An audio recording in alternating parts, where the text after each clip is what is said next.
Well, let's start from the very beginning. What year were you born? 1915. In New York or Philadelphia? Philadelphia. And when your parents emigrated, they immigrated to Philadelphia? Philadelphia. Okay. And did both your parents speak Yiddish? Yiddish and Russia. And Russian? Russian. Okay, so that means probably when you were growing up, did they speak good English, a little bit of English? Very little English. Broken. Huh. Mostly broken. How old were they when they immigrated? I think they were like 22, 23. And did they meet here, or did they know each other? No, they were married. They were married over there. My father came over first. Right. And then about a year or two later, my mother came over. Huh. Without a baby. No babies over there. She lost her baby coming over to America. Okay. So they had to throw him overboard. Oh. Huh. Because they're not allowed to keep dead people on the ship. Huh. And she came to America. Then she started all over again. And you were the first? No. I was the third. Okay, who was the first? Frankie. And I don't know the first one's name. Okay. And they died as children? They died at one. Frankie was burnt to death, scalded. Infants? As an infant? No, he was about 3. Oh. 2. And then I came along, and Aunt Eva came along. And then the rest came along. Uh-huh. Frankie, that's not a Jewish name, I would have, unless they called him, what, Frankela or something? Yeah. Well, Frankie, Yeah. that was his name. Okay. And so how old were you when they moved to New York? Oh, that was about 6 months after I was married. Okay, so they all moved. I was like 18 years old. So your whole childhood you stayed in Philadelphia? Yeah. So, and what neighborhood were you living in? South Philadelphia, then Strawberry Mansion, then Mount Airy. Well, when you were a child, South Philadelphia and Strawberry Mansion. And that was pretty much all Jewish Strawberry neighborhood? Mansion came later. That was after I was married. Or not after I was married, no. Maybe 13, 14. Okay. And those days in those neighborhoods, everybody spoke Yiddish, I take it? No. No, it wasn't like no, Lower East Side? Always mixed. It's always mixed. But predominantly Jewish. Okay. And if it wasn't Jewish, it became Jewish, little by little, as the immigrants came into America. So they settled in certain areas. And mostly everybody was poor at that time. In the little row houses in South Philadelphia, was there always indoor plumbing? As far as you can remember? As far as I could remember, we always had indoor plumbing. What about electricity? Electricity, yeah, we always had electricity. Although I do remember on Mildred Street, we had was gas. So evidently it wasn't electricity. They used to, what did you call that? A mantle. Used to put the mantle in. For lighting? For light. Okay. What about for heating? It was coal. Coal. So you had like coal stoves. We had coal stoves and we had coal heaters, I think. Now, there were no microwaves? Right? Never even knew they would ever exist. No refrigerators that made ice cubes? No refrigerators. No ice boxes. No refrigerator, ice boxes. And what are those? They were a box, you put a piece of ice in and put your food in to keep it cold. Now, obviously it wasn't very big. It wasn't as big as today's refrigerator. Used to get a 10-cent piece of ice. 10-cent piece of ice. And when it melted? It was water. I mean, what'd you do for another piece? Oh, no, you always either, the Iceman came around. That's the Iceman came around. So the iceman came around, like the mailman would come and Right. he'd see who would need They ice. would stand outside, and everybody that needed ice would go out and get a piece. Okay. And if you gave them 2 cents more, so they would bring it in and put it in your ice box. Okay. And the ice melted. Did you have to get a new piece every day? Practically. And there was a little, what do you call it? That the water went into. That the water went into. Like a A drip pan. pan. So that had to be Pan. emptied, of course, and then you Yeah. put a new piece in. Right. Okay. So if you wanted to go buy a piece of meat or a chicken or We something. had to lay it right on top of the ice. Okay. And you couldn't keep it more than a day. Huh. So you couldn't plan ahead No. and freeze meats and chickens. No, You shopped every day. And what about dairy products? Anything. What did- Milk, you got a quart of milk. You wouldn't think of buying half a gallon or a gallon. And whether it was meat or dairy or even produce, everything was in walking distance, I think. Everything was a walk. Walk outside and there's your stores. That's right. That's right. Washer and dryer? What about that? Was 20 years later. Well, what did you do to wash and dry your over clothes? the tub. So you would dip it in soapy water. You'd soak it in soapy water, or you would boil it. Boil your clothes. Get it clean. And wring it out. And no, first after you boiled it, you scrubbed it on a washboard. And wring it out and hang it. Huh. What about the size of the house that you grew up in? Was it as big as your house now, room-wise? Well, we always had a 6-room house. Living Of room, course, dining room? Yeah, and 3 bedrooms. Uh-huh. The most was 3 bedrooms. Okay. And nobody owned their home at the time. Nobody owned their Very home. few. Everybody rented. Okay. Very few people owned it. Remember what you paid a month rent? Oh, it was something like $10 a month. $10 That's a when month. I was a little, very young, 3, 4 years old. And gradually it went to 15, 20, 25. The most I remember anybody paying was like $50 a month. Okay. That was a lot of money at the time. When you were young, what did your father do for a living? My father worked in a shoe factory. In Philadelphia. That's what he done at the beginning. Then he became a waiter. Then he owned a restaurant. In Philadelphia. Yeah. A regular restaurant, a kosher restaurant? Or... Kosher. And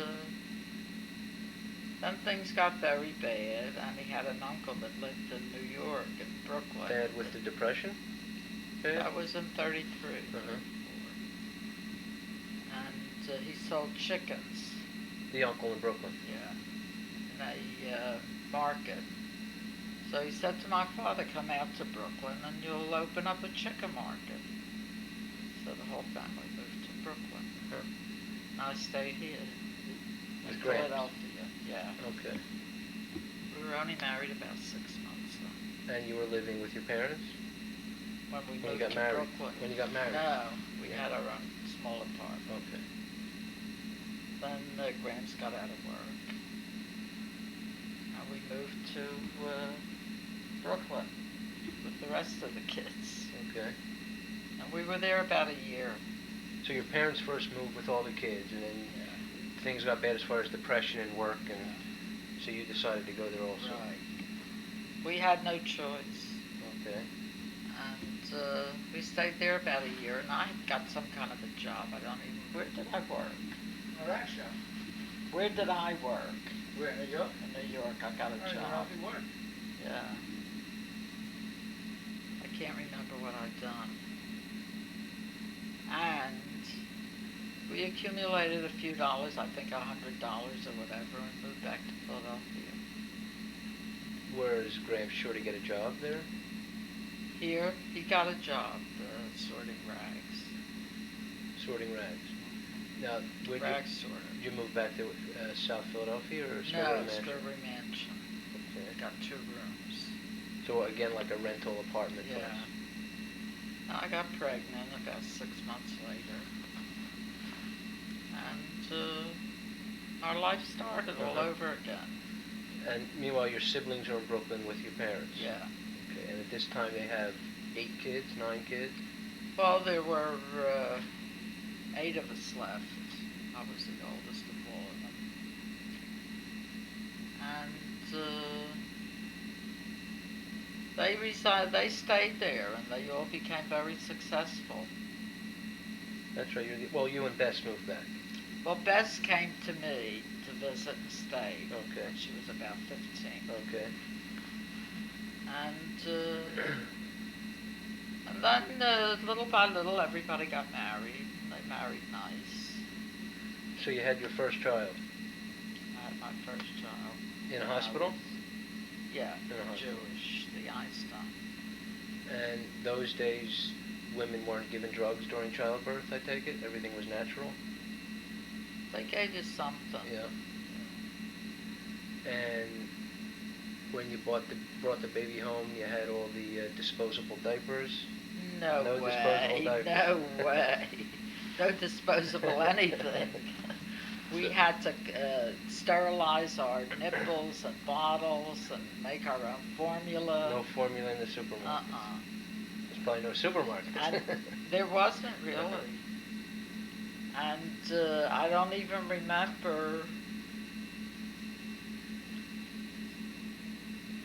There were diaper service, but it was not disposable diapers. Right, sure. And So people would come up and pick the diapers up. pick they, up they the do bag. that today. Yeah. They Do they still do uh-huh. that? Are they cheaper than the other diapers? They claim almost the same, but you're helping the environment if you go with the cloth diapers. I think they're healthier, the cloth diapers. Well, anyway, and before you knew it, Gramps decided to go in business for himself. Rag business. The rag business. Okay. And Have you bought your first home yet? Or are you still renting? still rent. No, when we bought our first home, he had to quit his job and work for defense During the war? during the war. So from making like $15 and $20 a week, he started to make $66 a week. Okay. Because the jobs that supported the war were high-paying jobs. They weren't high paying, but they were paying better than Than what he was making. Right. And what did he do during Welding. Shipyard building. Philadelphia shipyard welding? Well, we were like a millionaire. Okay. So before you knew it, I saved up $300 and bought our first house. Okay. So now I bought a house less than 2 years ago. When you want to buy a house, they run more computer checks on you for your credit, and if you were late on a bill 3 years ago, you have to have down payments. Did you have to go through all that? Well, yeah, to a point, because the house was $2,000 and we put down $300. Okay. So we had a $1,700 mortgage. Okay. I know people that pay that a month. Yeah. And well, he was working for defense, and he was doing fairly well and considering. But did you go about getting a mortgage? You went to the bank? Well, and you the said, realtor, no, we went through a realtor, and they took care of They it. took care of it. So as long as there was a job and an income. Yeah, I don't think there was Not any much of a problem. scrutiny. And our credit was good anyway. Whatever we did take to pay out, like in Gimbel's, we bought a kitchen set, so we paid $1 a week. Okay. And we had the Schneider that we bought, what else? Icebox. So we paid 50 cents a week. So our credit was good. Okay. And So you bought the house in Strawberry Mansion then? and then after a while things got even better. Now this was a row house? Yeah, Once again, Jewish neighborhood? yeah. Strawberry Mansion. And a lot of shops. People They would spoke just Yiddish walk and- out of your house and and you were everything. right there. Okay. I mean, you had your butcher and your eggs, butter and egg store, and you had your fruit store and your meat store. Everything was right there. Then, as time went on, these supermarkets started to open up. So whoever drove or had a car went to the supermarket. Not everybody had cars. Not everybody had cars. And how did people get And around? the ladies didn't drive. As a matter of a cultural thing, women just didn't drive? Just really? there wasn't, very few women drove at the time. Well, how did you get around? How did everybody get around? You if they didn't have a to car? get around. Everything was walking Everything distance? was right there. What about entertainment? Movies? Movies was right Right there. there. Took a walk down to the movie. It was 3 blocks. You'd done a lot of walking. So unlike today where they'll build a community of just houses and no shopping, back then, houses and shopping were Everything together. combined. But then little by little the malls opened. In the The suburbs? supermarkets opened. And people started to move out into the suburbs. And we moved from Strawberry Mansion in 50 or 51 to Mount Airy. That was our second house. We lived there about 17 years. Now this was after your children were done in school? Well, Paul was in the army Okay. when I did. Norma was married, so they were both married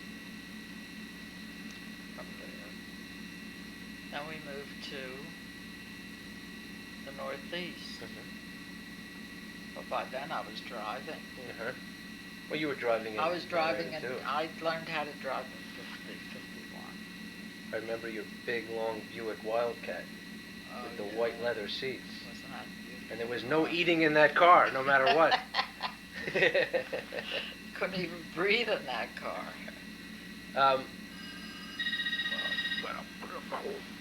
Let me ask you a couple questions. When your kids were young and in elementary school, what do you remember about that? The school was walking distance from the house? Oh yeah. Okay. Oh yeah. The school was walking distance. Did they eat lunch at school? Norman went to high school. How did he get to school? Gratz. Trolley car, I guess. Probably went by transportation. Okay. And Paul was in the neighborhood, Mount Airy. Okay. And what else? Now, in the schools in those days, was there drugs and guns and fighting? No, you didn't hear of any of that. Right. Very rare if you did. I mean, it was, oh my God, what's happening now? Unlike today, where it's almost common, No. kids have to go through metal detectors. I never had any problem with drugs, drinking. Right. Maybe with Paul with cigarettes. That's oftentimes as bad as it got back then. Yeah. Norman, I don't remember if he smoked or not. No, Probably did. When they went to elementary school, was it integrated or was it all white? Integrated. So it was black and white? Yeah. Mainly black and Jewish, probably? Catholic kids went to Catholic school? Mostly, Yeah. yeah. And, But we really didn't think about race at the time. You know, I know when Strawberry Mansion, when Norman and Paul went to McIntyre School, that was like walking distance of about a block down. that was elementary school. Right. They were mixed. We didn't think anything of it, did we? When the kids went to school and there was mixed, black and white. They had no other alternative. It wasn't even a matter of alternative. It was a matter of this is the way it is, and that's it. Now, after high school, my father, he went to work with Gramps. He didn't want to go to college. Okay. He could have gone. I mean, really was a brain. And he didn't want to go. He says, if it's good enough for Gramps, it's good enough for me. And this was the rag shop, or were you into the junk business already? That was all Junk junk business. business. It was all everything. And the junk business consisted of buying scrap metal Yeah. and then selling it again to the people that recycled it or reused it. Yeah, wholesalers. Well, didn't you sell to the government some stuff? No, like the scrap? No. So there was a junkyard and people would come by and just sell you, you'd give them cash, Yeah. and then you would in turn sell it. Were you also doing rags then? Yeah. And then Norman met Arlene. Norman met Arlene. She was 15 and he was 17, I think.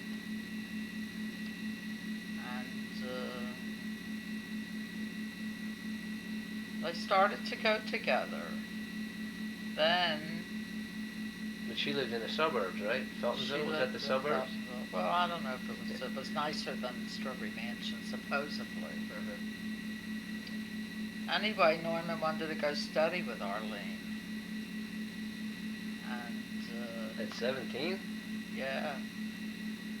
But she didn't feel as though she wanted to go study yet. But he says, if you don't go study with me, I'm not going to see you anymore. So she came to Mrs. Peck's house in her bobby socks and books one day. And said she wanted to talk to me. So I said she's knocked up. So I says, okay. So she came in, adorable. Mrs. Peck, she says, I don't know what to do. She says, Norma wants to go study. And I said that we're really too young. And he says, well, he's not going to see me anymore if we don't study. No, she's 15 now. Yeah. Probably in 10th or 11th grade, or? Yeah, she was. So anyway, I said to her, look, what do you got to lose? So you'll go study. If you see that you don't care for him and he don't care for you, so you'll break it up. Uh-huh. They're still going steady. That's sweet. Yeah, it was real cute, really it was. So then they dated just a couple years before they got married? Or Well, as 3 or soon 4 as years? she graduated from high school, he was 20 and she was 18. Okay. So they got married. That's when they got married.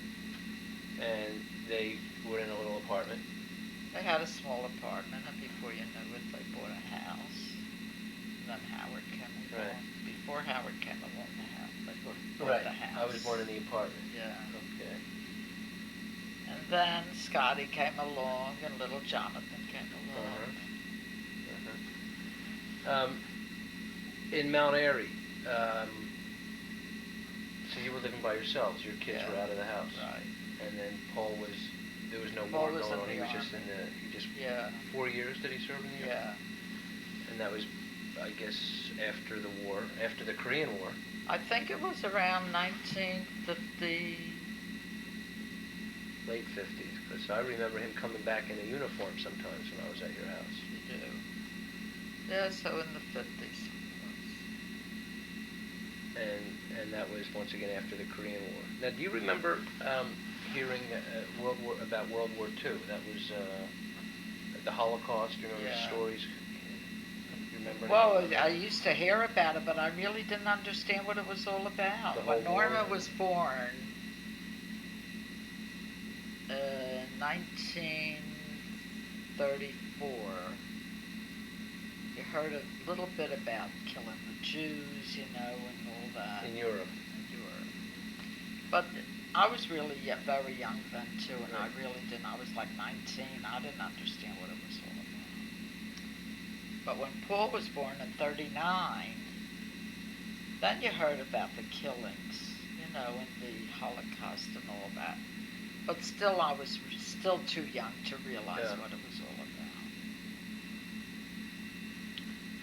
We just didn't think that these things were really happening. Mm-hmm.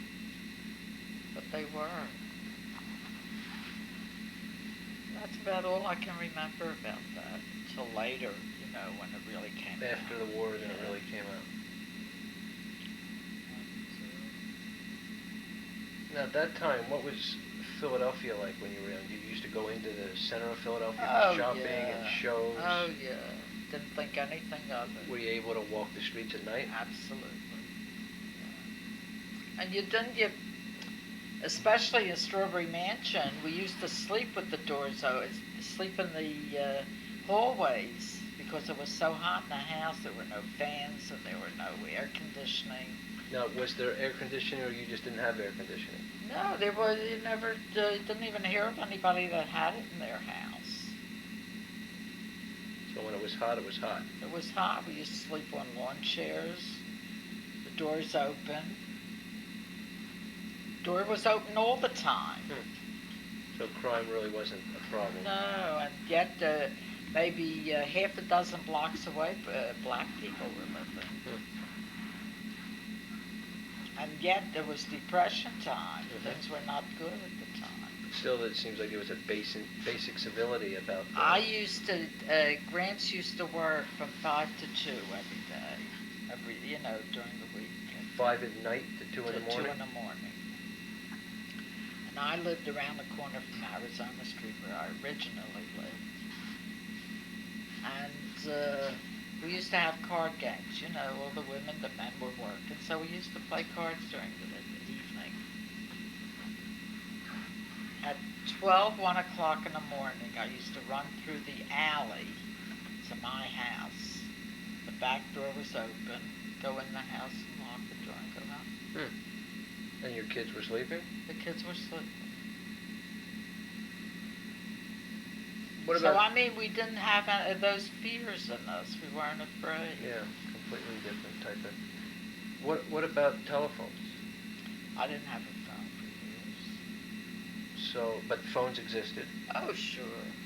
But would you They'd say? call me to the phone, the corner drugstore, the candy store. So the corner store would have a phone. Yeah. Maybe somebody would call you. Somebody at the store would have to answer You the would give them phone. a nickel for calling you.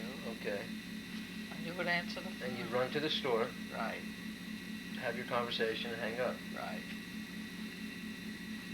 And in those days, there was no cordless phones, or No. This was just an old-fashioned. It was just a phone, and we were phone glad with to have it. Yeah, here I was ready to give birth to your father. And it was a storm outside. And I really didn't know if I was ready to go to the hospital or not. You were home at this time.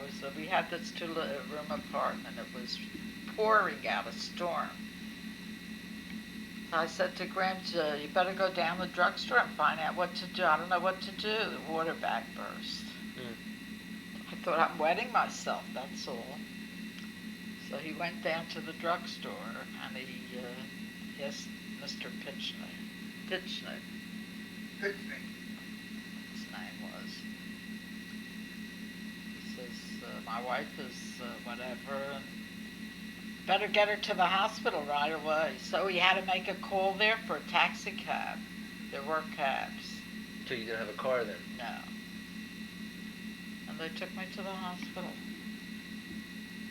And And this was Einstein Hospital in South yeah, Philadelphia? it wasn't in South Philadelphia. It was in North Philadelphia, on Broad Street. Oh, the same Einstein that's there Yeah. today. Okay. And you came home with the baby in a taxi cab? Yeah, I had to. There was nobody there to take me home. And that's the way it was. It was much different than today. And there was a bris at your house, I take it? Right in the In the house. house. We bought him for Gramps' father's gold watch. Okay. In fact, it's still around. Huh. And so nowadays, when you have babies, there's monitors. You can put a monitor in the room so you can go downstairs and you can hear the baby. It's not obviously. it's a, what do you call it? Not a monitor. Is it called Yeah, it's a called a monitor. monitor? Yeah. Obviously, that didn't exist back then. But there were strollers and carriages to Oh, walk yeah. the baby. I had a stroller, I had a carriage. And What about baby food?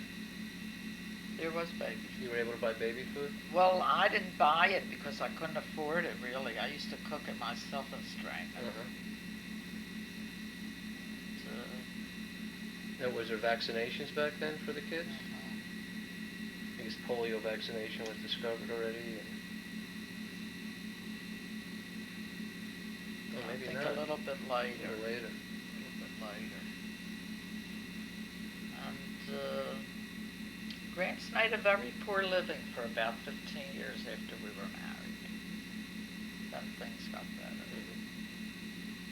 I remember he used to bring home $12 a week. It had to be $12 To meet the bills. to meet $3 for rent, $3 for food, and we had to pay off the kitchen set and an ice box. And one more thing, it was $3 a week. Okay. Huh? Car fare. And car fare, he had to get $3. Know about credit cards? No, we didn't. There probably wasn't even credit cards then, huh? I don't remember any. I don't know. So you Things got a little better as time went on. We're out of work. You mean before he started his own company? He was... No, before he, once he started to work, he worked. I mean, that was it. You mean once he started in his own business? Not his own business. Once he started before to his work. business. Okay. Once he got a job in the junk business, sorting rags, or doing what he'd done. And then after the war is really when he started to do well. And that's with the And junk he went into his own and the rags. business. Okay. And things got better for us after that, financially. And you were able to, as they were invented, so to speak, you had a television Oh yeah. and a refrigerator We got a television in the 40s. in the 40s. And the first refrigerator that we got from Sears. That was in,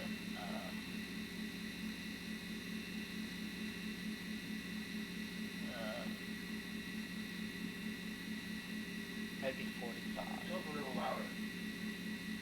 Am I supposed to talk loud? Oh, you have to it's hear got me. good air. They hear me, don't they? It's probably picking it up okay. Yeah. 45. We got our first refrigerator, which was marvelous. Now, you were in Strawberry Mansion then? Yeah. Okay. Even in 1945, did most families have refrigerators? Not most, no, but I was able to get them. Okay. Then I guess everything fell into place after that. What about vacations? Well, we used to go down to Atlantic City for Atlantic a week City. or two. And you'd stay in a little hotel or a rooming house or something? The rooming house. With the kids? With the kids. Gramps hated it Why? because the beds were always wet, damp, And Sandy? sandy. He would rather be home. Uh-huh. But we went down. Then later we went down nicer, as time went on. Uh-huh. So then, so after Mount Airy, so then your grandchildren were born, myself and Scott and Sherry right. and Lisa and Johnny. All the kids. And, but then you had to move out of Mount Airy. Well, we didn't have to move, but everybody was moving, so we moved too. Right. And bought a house in the Northeast. And we're still here. From here to Goldstein. Oh, goodness. You might as well face it, what the hell. I guess you heard I got a new apartment. I took Yeah. care of everything. No, I didn't hear. Oh, didn't you? Yeah. She even picked out the caskets. Oh, yeah? Yeah. So it's all set, huh? Save everybody a job. I still got a little time. I hope so.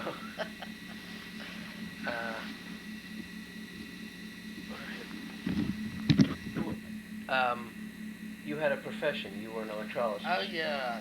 How old were you when you started that? 57. So how old was I? I think I was in my 40s. And electrolysis is what? Could you describe that? Removing superfluous hair from the face and body. Okay. Well, Norma got married, and Paul went into the Army.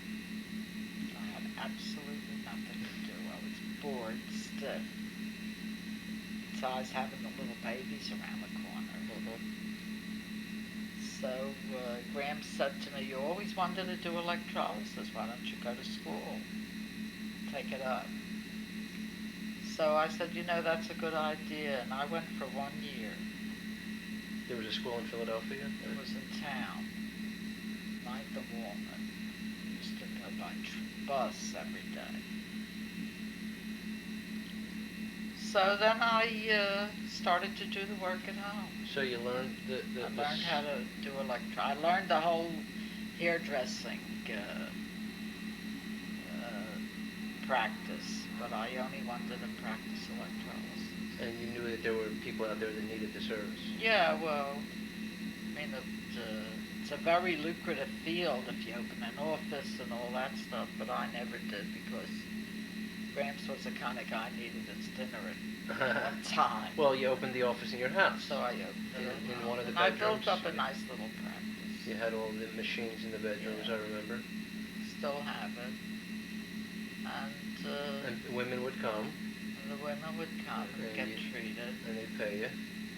Well, naturally. Yeah. It was never a business that, wasn't a legitimate business. It was all cash. Yeah. And you never had a problem with that throughout the years. No. You never formed a business. And then when you moved to the Northeast, you continued. Yeah. And I'm still continuing. You still have patients? Yeah. Oh. Not as many, but I have patients. How many do you see? Oh, a month, maybe 10. Okay. And you haven't been with you for a while? They've been with me for the last 20 years. Huh. Or more. If it wasn't for you, they'd all have long beards. That's right. Yeah. I enjoyed that work. It was very nice. Now, I remember growing up, every Friday night you used to have dinner at your house. Every Friday night we would have dinner, and every Friday night some of the grandchildren would sleep over. Mm-hmm. But they knew they could not bother grandmama Well, you had a patient. while I had a patient. So I would put them in their crib. They'd stay there until they were so good, really, all the kids. Do you remember that? I remember when I was, I guess, 5, 6, or 7, when I would understand what it meant when you had a patient. I didn't bother you. Right. Watch television or something like that. But they would. Now the girls wouldn't stay up there in the room, in the bedroom.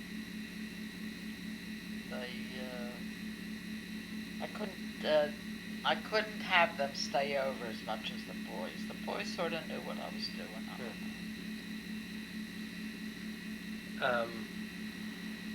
Now, every Friday night, that lasted for several years, correct? The Friday night dinner? Dinners, yeah. Well, I'm not talking about the dinner now. Friday night I had dinner for all the children. And then little by little, so this one had a Cub Scout meeting, and this one had this kind of a meeting, and gradually the kids were not too happy about it. I don't know about too happy, but they had things to do. And then it got a little too much for me. The family got larger.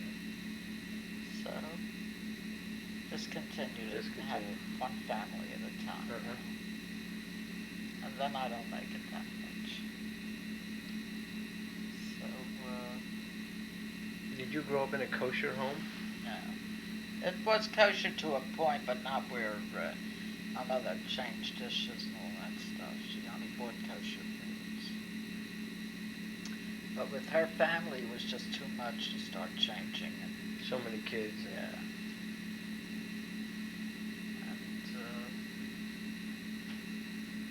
Did she ever work outside of the house? Work? My mother? Other than the kids? Too busy? She was too busy having babies and working in a house. Yeah. No, she was a great person. You had to take care of 8 kids. You had to... Well, she was just a great person besides the kids. And what do you remember about her? I remember she was a real good mother, that's all. And did she eventually learn English? Yeah, good she enough to spoke communicate? English, yeah. But broken, it was always broken. I think my father done better than she did because he was out more, amongst people. And that means that you had to understand Yiddish and speak Yiddish. Oh, I speak Yiddish. I'm losing it a lot because I don't use it. Yeah. But I speak Yiddish. In fact, it's a beautiful language. It's a shame it's going out. Yeah. But a lot of the Russians don't talk Yiddish. They talk Russian. They talk Russian. Yeah. And the Yiddish that they do speak is so hard to understand. I mean, I can't very hard to understand.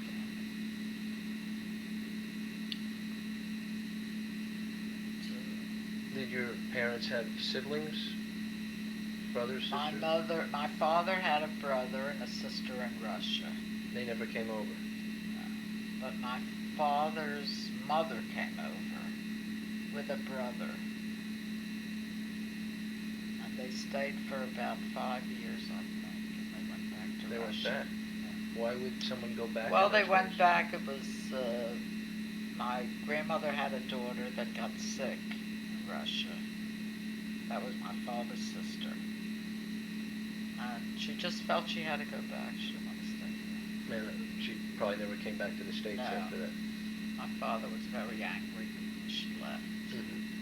He thought she'd have a better life here. Yeah. And my mother's sibling, she only had some cousins in Chicago. So when they immigrated, they went to Chicago first? They did. I mean, they just settled. Why did they settle in Chicago? I don't know.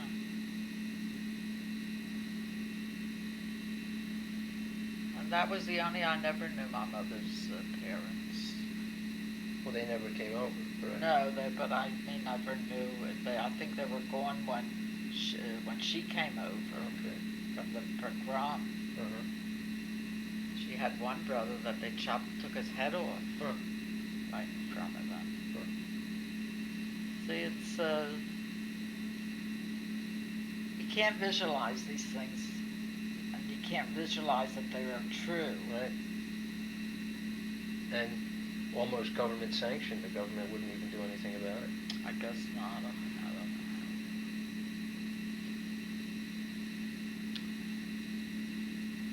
And then after a while, my mother and father had a 50th wedding anniversary. And all her siblings were there, and her grandchildren. You were there. Mm-hmm. You don't remember it, though. There was really a gang of us. I remember my father said to my mother, "See, from 2 people what happened here?" Okay. All right. So, what year were you born? 1911. 1911. In Philadelphia? No, New York. New York. And that's where your parents emigrated from? Yeah. Into New York. Yeah. And you made it to Philadelphia when you met MomMom and... Oh, no. Yeah. My parents moved from New York to Philadelphia. Of course, I went with them. Right. And that's where we lived. How old were you when you moved to Philadelphia? Oh, I don't know, maybe 3, 4, 5. Oh, young, okay. And they emigrated from where? Russia. Russia. So they, do you remember, Russian or Yiddish was spoken in your house? Yeah, all the time. All the time, even when you were older. Yeah. But your parents obviously knew English well enough Oh, to... yeah. They understood it, but they couldn't talk. They couldn't talk English well. Huh. And what did your father do for a living? He was a tailor. A tailor. And your mother, did she work? Housewife. And he was a tailor in New York, Yeah. and he moved to Philadelphia to get a better tailoring job? No, he just wanted to move to Philadelphia. Why? I don't know. Okay. And where in New York, was it the Lower East Side where all the Jewish immigrants lived? Do you remember? No, we lived in the Bronx, In the Bronx. east of 198th Street. Now there's a hospital there. Uh-huh. Okay. And so then, growing up, you had 2 brothers, Uncle Ben Yeah, and Phil. And you were the youngest? the youngest. Youngest. And all of you went to school in Philadelphia? Yeah, went to school. Now, did you finish school? Public school, that's all. Elementary? Yeah. 6th grade? No, I went to the 7th. 7th grade? And in those days, you were able to just stop and nobody bothered you, Yeah. unlike today where... And you started working right away? Yes. I worked in a printing place. Uh-huh. And I didn't do a hell of a lot there. Errand boy. And that's it. I never went to high school because I didn't have the time. You had to work How to work. to make money. Mm. had to eat. How about Ben and Phil? Did they go to high school? Ben went to high school, Phil didn't. Ben went, I don't know how far he went to high school. But Phil, I don't know about Phil's education. He was the oldest. No, he was the middle. Ben was the Ben oldest. was the oldest. And then you met Mom when you were how old? 15? About 16, 17. Okay. And then you moved to New York with her for a while? No. Our family moved to New York, but we remained in Philadelphia. Okay. After we were married. Right. So before you had the junk shop, what did you do? I worked for somebody in a junk shop. Well, when did you work at the Navy Yard? During the war. While you were still working at the junk shop? No. And the junk business stopped during the war? Didn't stop, but you had to get a defense job or you go to the army. Ah. So I quit the place where I was working for, and I went in defense work. And, I mean, even healthy young males were able not to go into the army if you worked for the defense industry. If there were jobs available in the defense. Job, yeah. So, Yeah, if you didn't have a job, they would find you a job. yeah. And what did you do at the Navy Yard? Welding. Ships? Yeah. And then you'd repair them and then you'd go back out to war, I Right. guess. Well, there must have been thousands and thousands of men down there working. Oh, my God. When the shift used to change, it looked like all the people in the world were there. Huh. It was an around-the-clock type operation, probably. And I liked it. I enjoyed it. Worked with a lot of people. You hear a lot of stories. And because it was a wartime situation, was the pay higher than ever? 3 times as high as the other job. So, where were you living at that time with Mom? Strawberry Mansion. Renting a house? Renting, yeah. Well, first we had an apartment. Then we rented. We didn't rent no houses. From the apartment we bought a house on Patton Street. No, yeah, we rented on Arizona Street. And then from there we bought a little house on Patton Street. Remember what that cost, that house? 11,000 something, 9,000. Something like that. And on Patton Street was our first little home we bought. Row home. Row home. Yeah, we enjoyed it. It was nice. It was small. And Were Paul and Norman already born when you bought Patton Street? no. Oh, so they were born at Patton Street. Patton Street? No, they were born on Arizona Street. Oh, so then they moved with you to Patton Street. Yeah. How many bedrooms did those little houses have? 2. 2 bedrooms. So the boys in one and we in another? Yeah. Living room, dining room, and a kitchen. Downstairs. Basement, probably. Yeah. And from Patton Street, it was Temple Road? Temple Road. Yeah. From Temple Road, we went up here. So here. So, after the war, you went back into the junk business? Yeah. Then I went for myself. Yourself? I was working for somebody all the time, but now I had a couple of bucks. Saved from the Navy Yard. Navy Yard. And I went to work for a guy that had a junk shop. A goy. You shouldn't say goy. And then he never took care of his business. So he wanted me to go in as a partner with him, so I shouldn't steal. That's smart. Otherwise I would have stolen. What was his name? Kirkpatrick. And then he died, and he had in the contract that he gave me that the place cost him $43,000, and he wants to sell it. It has to be for that price. $43,000. My God, it's a drop in the bucket. And the contract read that he's going to get a customer for $43,000, and then submit it to me. If I accept it, he's got to give it to me. And if I don't accept it, Or give it to the customer. Give it to the other guy. Yeah. Well, every once in a while they would send up a guy to look at the place.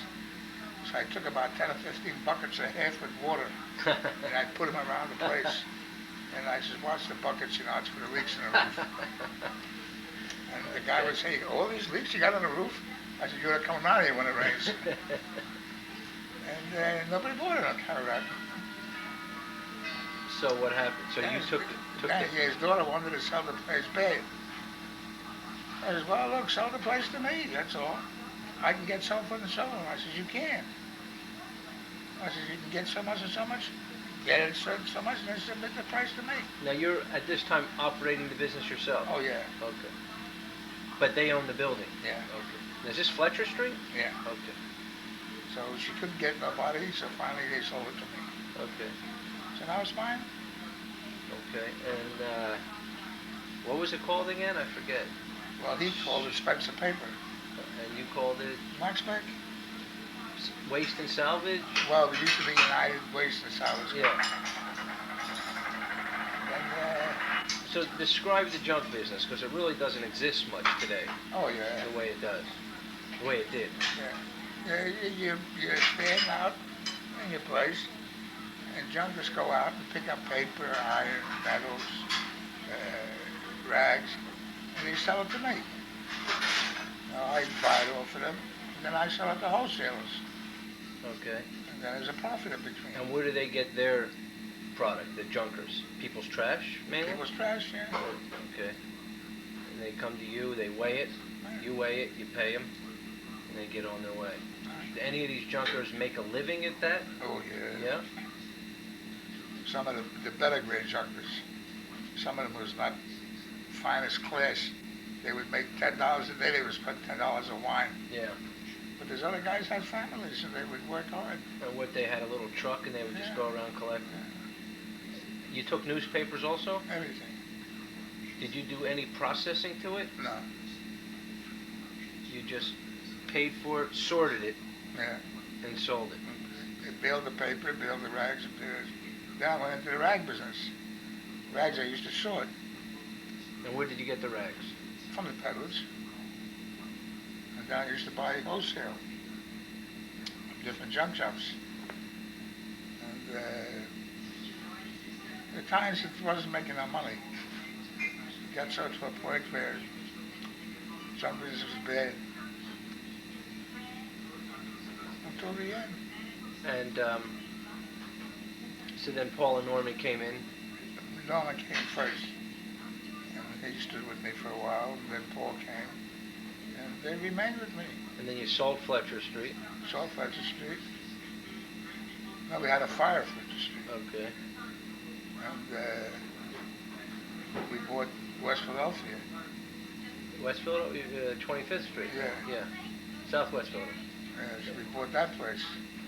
But only for rags, no junk business. And we stood there a while. Well, when and how did the foam get started? Was that at Fletcher Street? Yeah, yeah. No, a friend of Joe, a friend of Arlene's father, Johnny Howe.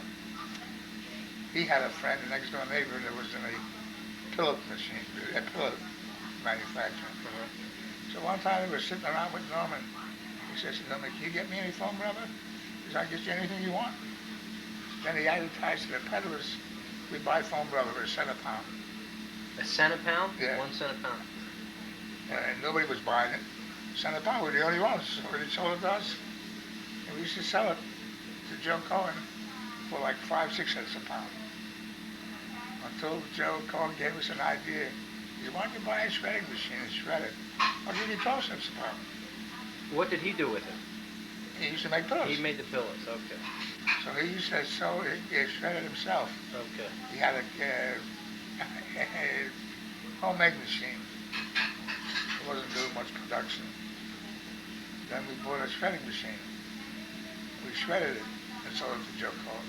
This was on Fletcher Street? Yeah, because you No. were... No? No. Your first shredder was on 25th Street? Yeah. Okay. No, we had shredding machines on Fletcher Street. Yeah? Yeah.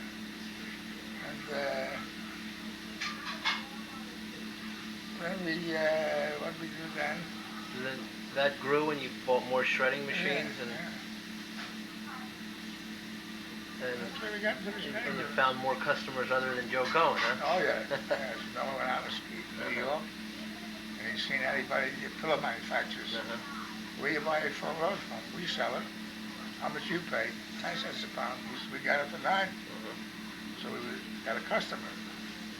Then we couldn't shred it fast enough. Well, you once told me that story when you bought your first shredder. You asked the guy how much would it shred, and he said as much as you put in it. But the only thing is that it moves slow, so as much as you put in it didn't really matter. Teach you, you have to ask the right questions. Yeah.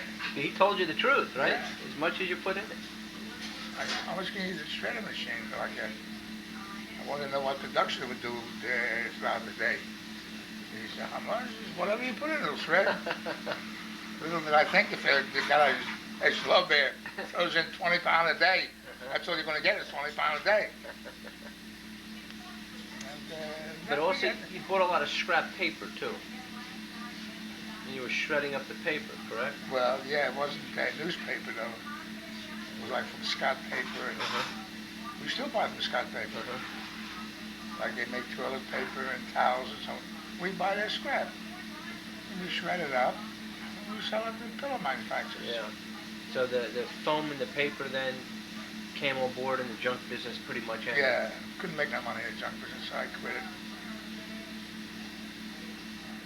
And now we still shred. Oh, yeah. Paper, I think it's paper. What else is shred down there? Foam and paper and fabric foam. Yeah. And at 25th Street, that's when you finally retired, right? Yeah. Yeah.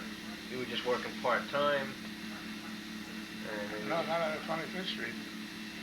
We moved out of there. We went to, what do you call that place? Leicester? West Philadelphia.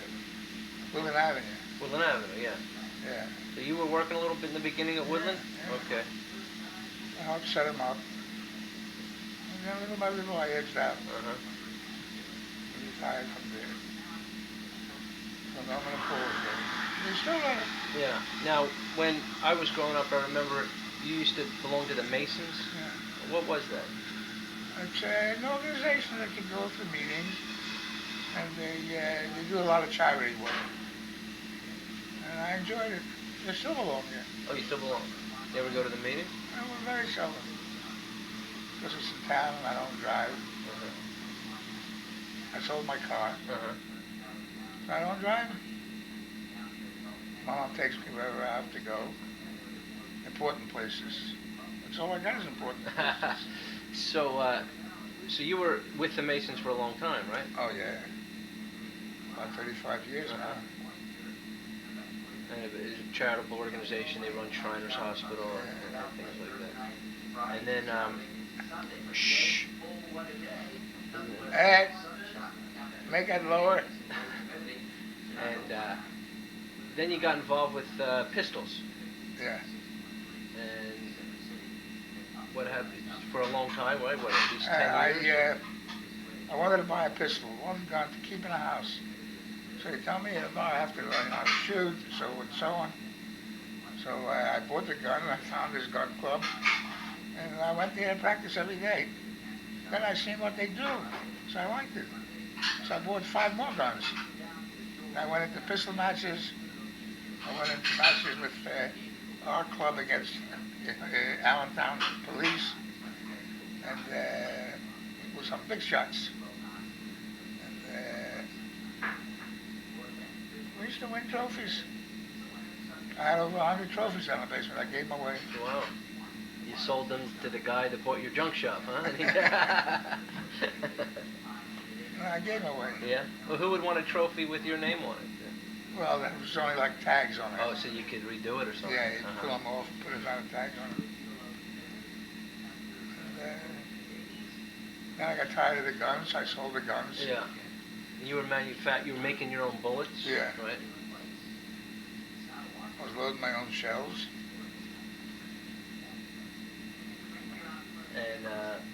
And then you, as you got older, you just stopped going to the range. Yeah. Now, when you were running United Waste and Salvage on Fletcher Street, it was you, Paul, and Norman. You had drivers? Oh, yeah. You had drivers. Secretaries? No. You guys ran the office. And an accountant come in once a month. Uh-huh. That's all. And in those days, there was no computers, No. businesses, and fax machines, and all that. So it was pretty much a simple operation. It was all cash, too, right? Yeah. You got held up? Yeah, one time. Guy came in and put a gun right to my head over here. He's open the safe. I says, okay. So the real money Uh-huh. I had in the back. Uh-huh. And in the safe I had $15, $20 with the change. So I opened up the safe, they took everything out of there, about $40, $50. And they left, and then the cops came. How much did they take? $5,000. You keep that much money here? I said, it's business. And I wanted the thieves to read about it, so they should come back and ask for more. Then I was packing the gun. Uh-huh. And I killed them. And did you have insurance back then for that kind of stuff? Only $100 For $100. in cash. Okay. That's all they took was cash. Right. So the insurance company. Yeah, Paul was in it too. Right. He took his money and my money. Right. And he left. Then, as you got older, I remember when I was little, you used to travel a lot around the world. You went to Israel, Oh yeah, with my mom. Portugal. Yeah, we went to Portugal, Spain. Where else did we go? London, England. We went around halfway around the world. But now you only go to Fox Chase and Bustleton. So you enjoyed that travel. That must have been Yeah, fascinating. had a good time. Uh-huh. And so then as you got older and retired, you don't travel much. Atlantic City every now and then? You go? Atlantic City once in a while.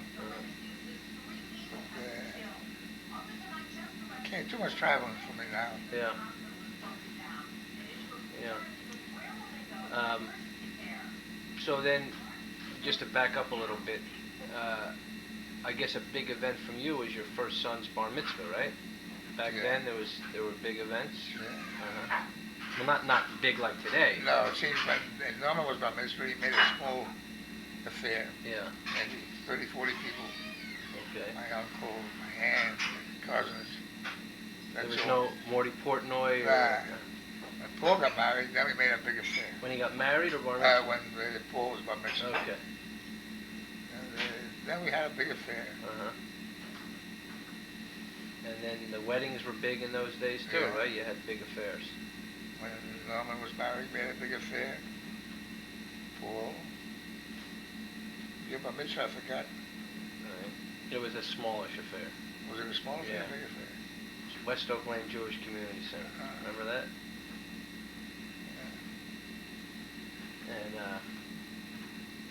And then you had your first grandson. What's his name again? Well, okay. I don't have any more questions. Anything you want to add for the camera? Man, not a hell of a lot. The only thing is, before I got married, I had it tough. You can remember that long ago before you got married? It's a good many years ago. Jeez. I remember one thing, if I didn't work, I didn't eat. Uh-huh. So I had to go out and hustle. Do this, do that, do different odd jobs. And we would buy a loaf of bread for a nickel or a dime. So you buy it, go half with another guy, buy two of them, him half, me half. Then we go to the fruit store and buy an onion. And put the onion in, and we would have an onion sandwich. That was it. Well, this must have been when you were a teenager, right? Yeah, before I even met my mom. Uh-huh. And that's why I didn't have time to go to school. Uh-huh. And What else? your parents, did your mom die first? Or your... My mother died first, Right. then my father died. And, Well, were they alive when you got married? no, Oh, so they died when you were young. yeah. And My brothers, one of them went to New York to live, one went here to live, and I went to my mom's house. Uh-huh. With her mother and father. Stood there for a while. Tell them with the 8 children and you were the 9th. Yeah. 8 children. I used to go to bed and the bed is empty. I wake up in the morning, there's 6 kids laying there. I was always wondering, where the hell did they come from? So you lived there until you moved out together, right? Yeah. Did you get married first before you moved out? Oh, yeah. Yeah. No, he moved out and we got married about a year or 2 later. Okay. What else? Is there anything important? Well, just tell him how you became so successful. Yeah, we went into his business history. And, How I became so successful. I sent my wife out to work. yeah. You've done pretty good. So, Well, in trying times were between depressions and... well, 33 was a bad 29 to I think up until after the war. If, During the war, I think things got better. and then after, of course, that's when the country Yeah, began well, to really yeah. grow. And that's when you were living on Temple Road after the war. No, we lived on Patton Street. During the war, right. When did you move? During the war, well, we moved around 54, I think. Okay. 55. So you must have moved there right around the same time as my parents. Well, we did. Oh, no, I wasn't born on Fayette Street. I was born... Okay. Right. Before that. What year were you born? 56. You were born in 56. You Yeah. couldn't have been born. Yeah? Yeah, 56. 56. They were married in 54. Okay. Well, so we moved in about 53, 52. So you moved in there first? Yeah. So they got married